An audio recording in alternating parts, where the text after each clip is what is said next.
Peste 81% dintre români vor ca autoritățile de la București să interzică organismele modificate genetic, iar 74% dintre români nu doresc să consume produse care au la origine aceste organisme. Cifrele reies dintr-un sondaj de opinie realizat de IMAS luna trecută. Sondajul nu spune însă câți dintre români știu ce sunt organismele modificate genetic și care sunt controversele legate de ele.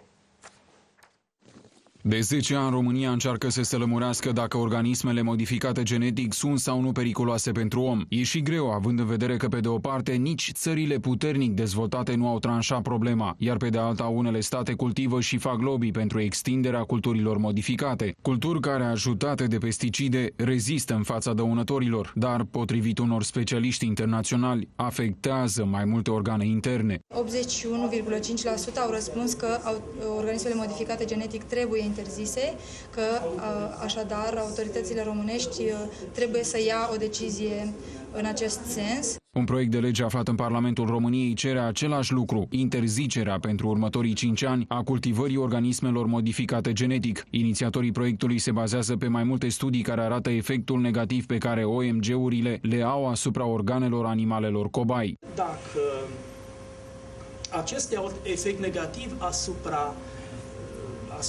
animalelor de experiență, este clar că același efect o să-l aibă și asupra sănătății oamenilor.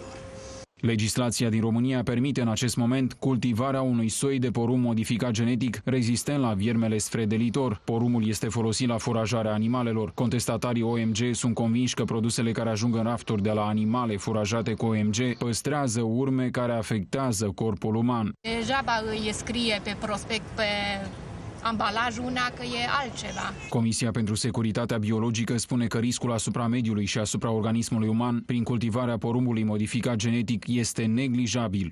Sondajul a fost realizat de IMAS luna trecută la nivel național pe un eșantion de 1042 de persoane la comanda Centrului de Informare asupra organismelor modificate genetic.